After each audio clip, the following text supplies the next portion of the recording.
السلام عليكم شباب.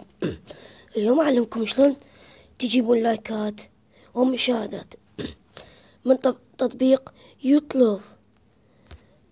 أول شي تدخلون منتجر، تجون تكتبون برنامج يجيب مشاهدات، ورا تجون على يوتيوب. هذا برنامج أحمر أكو قلب فوقه، تنزلوه. ورا ما تنزلوه تطلعون، تجون هنا تدخل بيه، تسجل على الحسابات.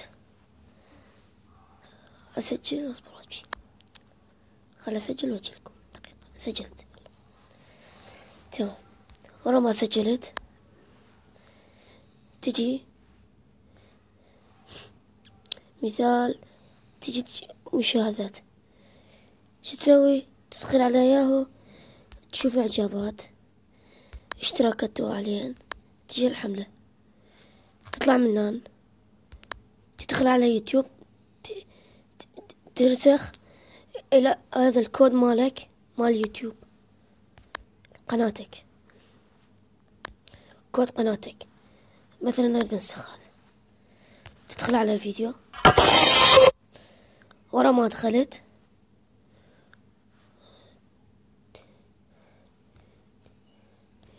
ورا تجي مشاركة، نسخ الرابط. ورا ما نسخته تطلع منان، تدخل عليه،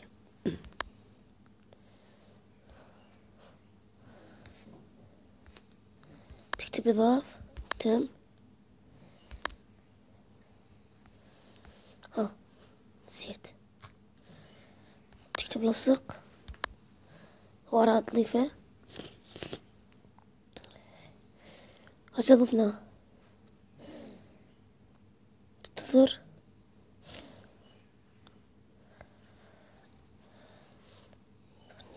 تجربة ناجحة شباب، نزلوه ولا تخافون.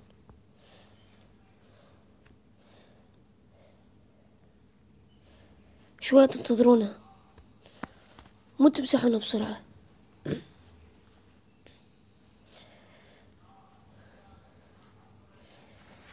ورا ما يصير بقى شوية. تمام. هسه هذا الفيديو تجي مشاهدات، تريد انت اضاف، تمام.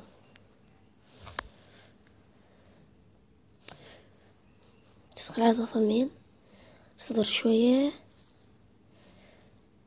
ورا ما يفتح بعد اطلع، روح هون راح يجي لك مشاهدات. ورا ما يفتح هذا راح يجي لك مشاهدات. والسلام عليكم. وهذا